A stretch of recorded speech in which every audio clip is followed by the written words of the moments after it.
Welcome. We're David and Hillary, and this is our movie POSTview of the movie Becoming Led Zeppelin.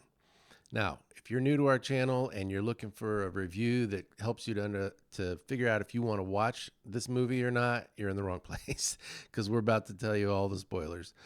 But don't fear, you can just go to our page, The David and Hillary Show on YouTube, and look for Becoming Led Zeppelin movie preview. And on there, we kind of give you an idea of what is to come in the movie without any spoilers. But if you're here on purpose, welcome. Let's dive in. Well, Hillary, we talked in the preview about how much we both liked it.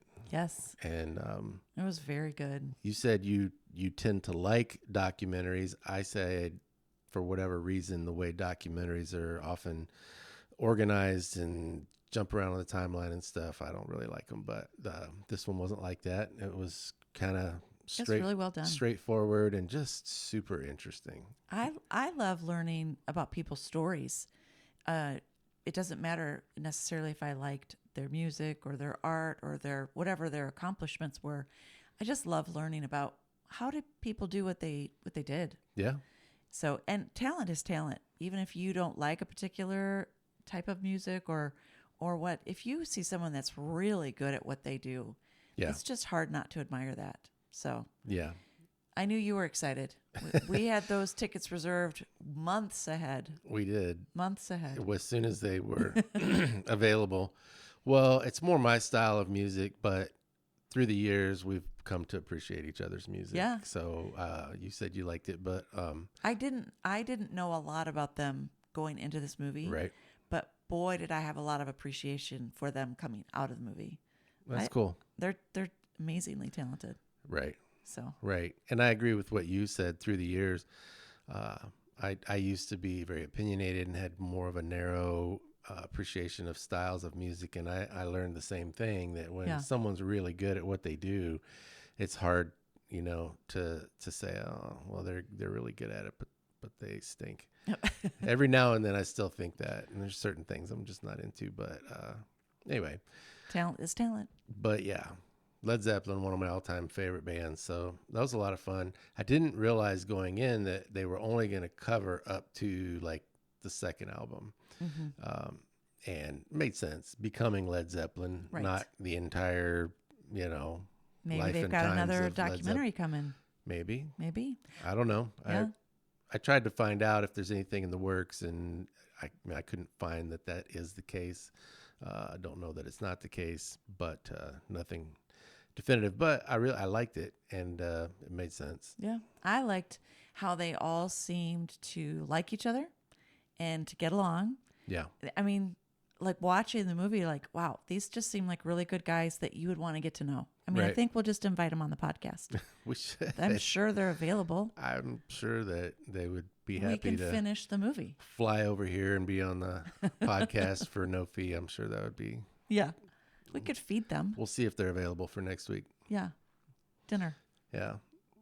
Well, I thought it was fascinating to get their backstory, kind of the family history, and how they all kind of came up learning to play instruments, and what kind of music they were doing, and what kind of jobs they had to make money. They had a lot of good footage too. Oh, I yeah. really enjoyed, like, you were watching their story. It was great. It was really, really good. And, there's always that kid on the football team that thinks in high school, I'm going to play in the NFL. And they usually don't, because almost nobody makes it percentage-wise. And so it's the same thing with music. The person that thinks, I'm going to go to LA and make it in the clubs and become a rock star, Right. or go to Nashville and become a country star. It happens. I mean, there are artists, obviously, that make it. But the percentages are so small. So these guys were not setting out going, I will be a rock star, but they were just like, we love music. We're playing instruments. We're learning music. We're learning how to be in this, band. It was just fascinating. The things that they were doing to perfect and improve their craft, even if it wasn't rock and roll. And then, It seemed like it came from just a genuine love of music. yeah, Yeah. for sure. Yeah. John Paul Jones too. I mean, bass players a lot of times don't get a lot of cred, but he was super talented, Mm-hmm. great musician, and it was really fun to hear his story and some of the things he was involved with and the things that he did leading up to that. Yep.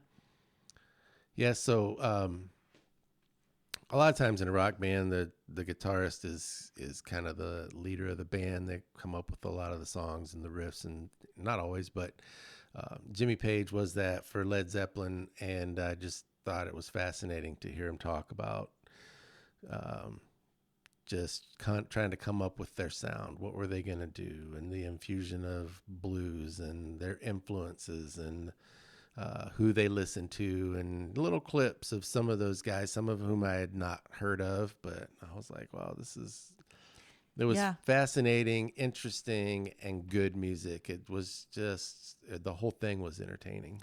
When I found too that, this was in the 60s.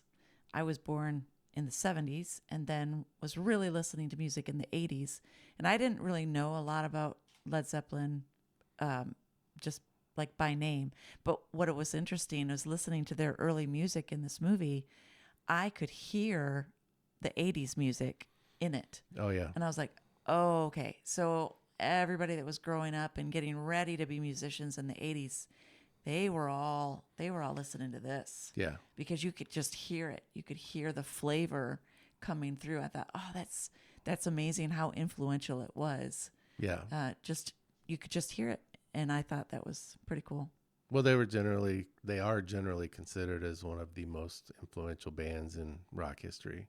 I can attest to that because, fresh ears. You didn't know that, and then I didn't. You learned it just by what was in the Yeah.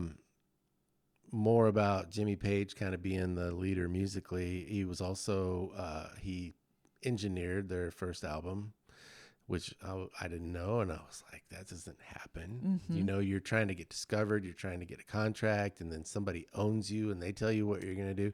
Right. I'm thinking of that scene in That Thing You Do, where the Tom Hanks character gets in kind of a argument with, I think his name was Jimmy too.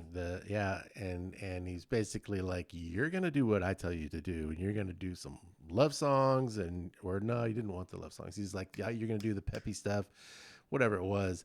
He was like, I'm in charge. Yeah. You signed the contract. You wrote a hit song, and you think you're all that in a bag of chips, and I'm in charge, and you're gonna do what I say. But Jimmy Page, man, I mean, he was a rock star in so many ways. I was shocked. He engineered the album, basically did the whole album, and then went and sold it. Mm-hmm. And then I don't know if he wrote the contract, but he made sure the contract said that we keep creative control. Nobody gets that. Yeah. I don't know music, and I thought that was amazing. Yeah. Because it just doesn't sound like that ever happens. Baller. Yeah. I mean, yeah. Seriously. Thought it was interesting. A Whole Lot of Love was one of their most popular songs, and it gets a little crazy in the middle of that song. And Jimmy Page was talking about it and said he wanted to do something avant-garde, something that no one else was doing. And it was just fun to hear him talk about that. And yeah. Hey, full disclosure, you definitely know more about this subject than I do, but if it does seem that I'm just doing a lot of nodding and humming and looking over, it's because I might have actually fallen asleep during this one. Not because it wasn't good. It was so good. I was exhausted, and I was just, I don't know, just comfortable, enjoying it, and all of a sudden I was nodding off a little bit. I think I need to watch it again because I enjoyed it so much. I would definitely watch it again. I was fighting to stay awake because that's how much I wanted to see it. I apologize. When we first met, she wasn't into rock and roll at all. And so now 34 years later, Led Zeppelin rocked her to sleep in the movie theater. That's so comforting. I love you so much right now. So, I mean, I'm disappointed and I love you at the same time. But now you have an excuse to be like, babe, we got to watch this again. We should. We will. Get my phone and get tickets right now. Yeah.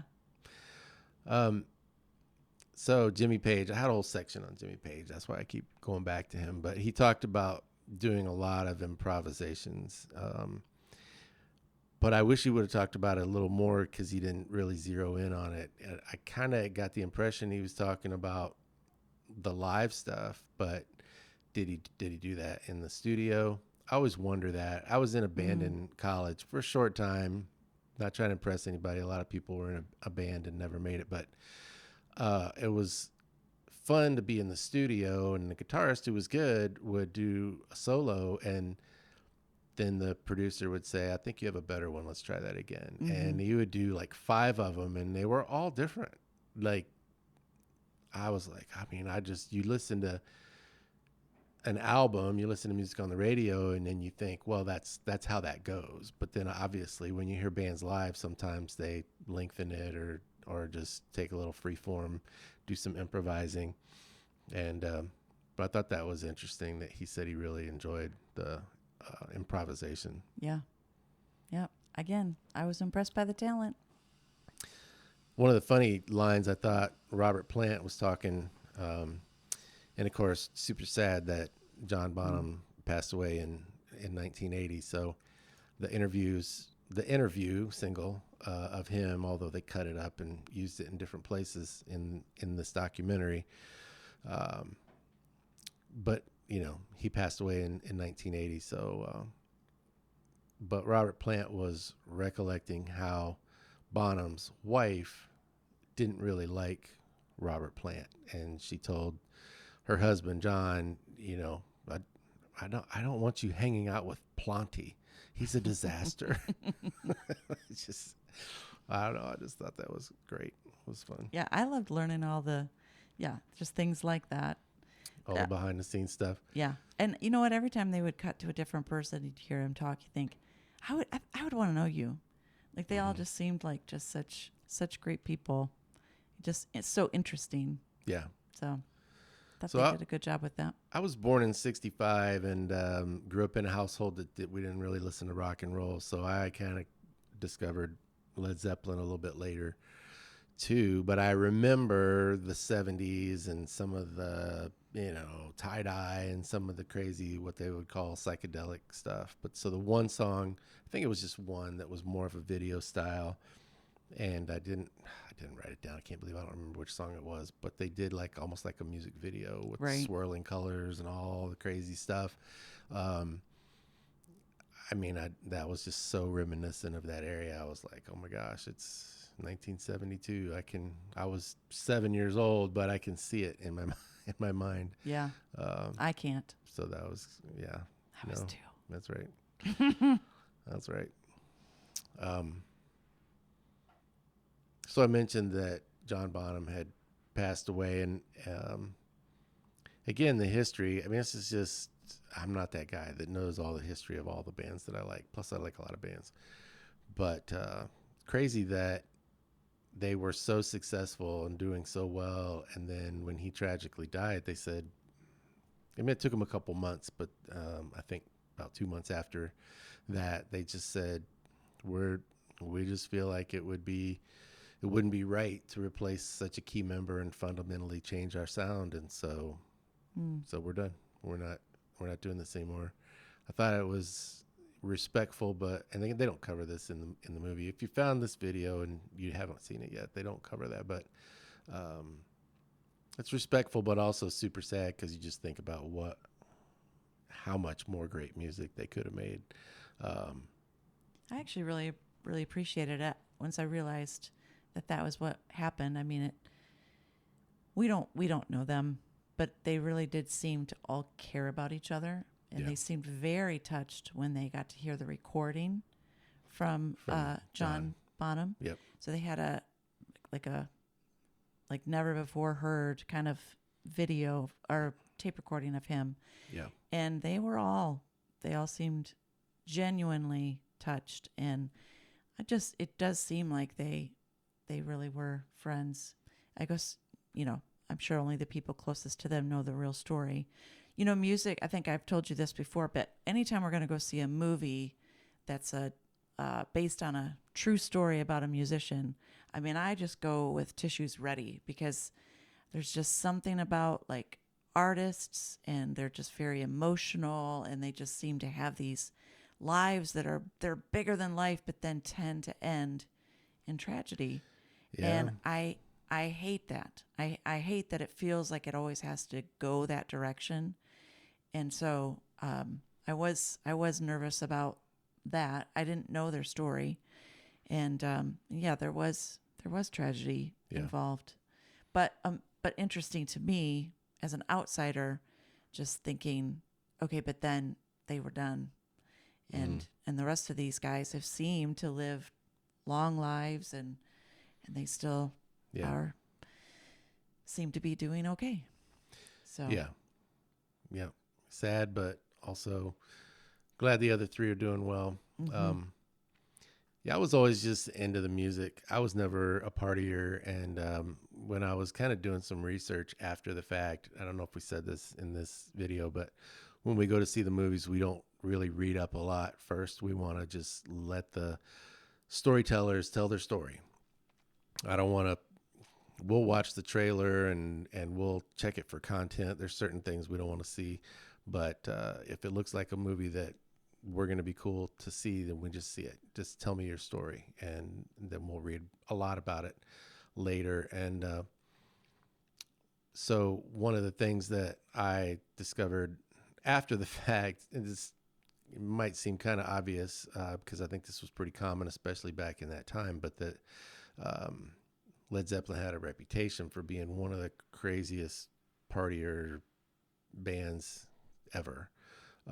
So just for me, for my taste, I was kind of glad that they didn't really cover that. That wasn't really in there because that's not what I was there for. I don't care about the gossip and the dirt and all the crap. I just love the human interest part and the musical part. I was actually really surprised that wasn't in the movie. I mean, I figure anytime they're going to tell you about a band from the 60s, there was probably a lot of partying going on. Yep. And they did not choose to put that in the movie, and they didn't need it. Right. And I just felt like you were able to appreciate their talent even more because that wasn't a mix. That wasn't in the mix. Right. So I think before we even read this, I said, wow, they're very careful to keep control of their story. They kept control of their music. They keep control of their narrative. Yep. And I just give them a lot of credit for just kind of guarding their story. Yeah. I mean, not that you don't want to tell the truth, but you can either choose to talk about the music or you can talk about the partying, or you could talk about both. And they just talked about the music. That's all I wanted to hear about anyway. Yeah. I really don't want to hear about the other part. Right. So for me, it was great. Absolutely. Well, we've got a lot of content on our page, The David and Hillary Show on YouTube. So you can go there and check out our podcast where we talk about life and while on a quest for truth. And then we have lots of movie reviews. The previews, again, are without spoilers, and the post views like this one, we just really kind of get into it and talk about it. So thank you for joining us. We hope you enjoyed it. And for now, we're David and Hillary. The movie was Becoming Led Zeppelin. And that's our post view.